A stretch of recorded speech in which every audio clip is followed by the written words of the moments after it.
जम्मू कश्मीर में सेना के डैगर डिवीजन के जीओसी मेजर जनरल अजय चांदपुरिया ने एलओसी पर मारे गए आतंकवादियों के बारे में जानकारी दी। उन्होंने कहा कि आतंकवादियों से बरामद हथियार आमतौर पर देखे नहीं जाते। ये अफगानिस्तान के हैं। जब अमेरिकी सैनिक चले गए तो ये वहां से आ गए। देखिए जी, ये तो 75 साल हो गए हैं।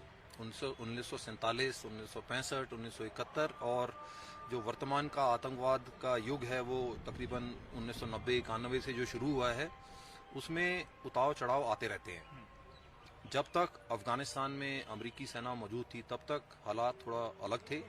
अब अगस्त में जब से वो चले गए हैं तब से वहाँ से चाहे वो उग्रवादी संगठन जिनके सदस्य वहाँ पर लड़ाई लड़ रहे थे वो, चाहे नए किस्म का हथियार, नई जनरेशन के नाइट विजन डिवाइसेस या बाकी साजो सामान, वो उस तरफ से पाकिस्तान के अंदर और पाकिस्तान से लाइन ऑफ कंट्रोल के नजदीक आना लाजमी बात है।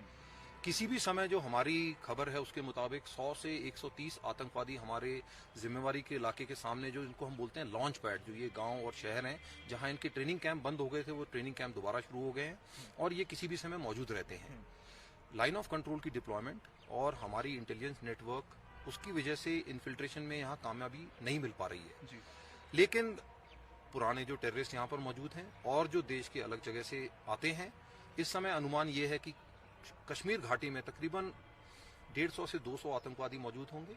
इनमें हम उन नौजवानों को शामिल नहीं करते हैं जो ब्रेन वॉश किए जा रहे हैं या जिनकी ट्रेनिंग जीरो है, लेकिन किसी मौके पर उनमें से कुछ ग्रेनेड या पिस्टल फायरिंग के लिए इस्तेमाल में लाते हैं, जिनको हम हाइब्रिड टेररिस्ट या उस अनआइडेंटिफाइड टेररिस्ट का नाम देते हैं। तो जो प्रॉपर ट्रेन टेररिस्ट हैं उसमें तकरीबन 150 से 200 की संख्या है और उसमें से 40 से 45% अभी भी पाकिस्तानी टेररिस्ट जो है कश्मीर घाटी में मौजूद हैं।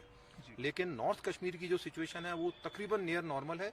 आप लोगों ने खुद जाकर देखा, सुबह आप लोगों से मिले तो आतंकवादी घटनाएं बिल्कुल इक्का दुक्का रह गई हैं। रिक्रूटमेंट जो है पिछले सालों की बनिस्बत तकरीबन 1/3 पे आ गई है और उग्रवादियों की जो संख्या है उसकी भी जो तादाद जो है बहुत कम हो गई है पहले से। तो हमारा ये मानना है कि पाकिस्तान इसी प्रयास में रहता है, वो प्रयास करेगा।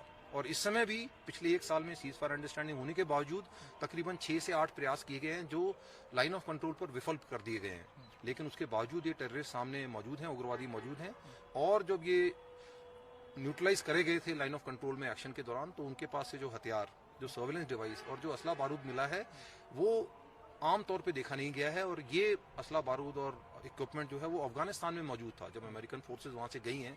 तो हमारा ये विश्लेषण है और ये मानना है कि न केवल आतंकवादी बल्कि हथियार और सामान भी यहाँ पर जो आने वाले समय में कश्मीर में आ सकता है। ताजा तरीन खबरों को जानने के लिए देखते रहिए न्यूज़ प्लस 24/7 चैनल को सब्सक्राइब करें।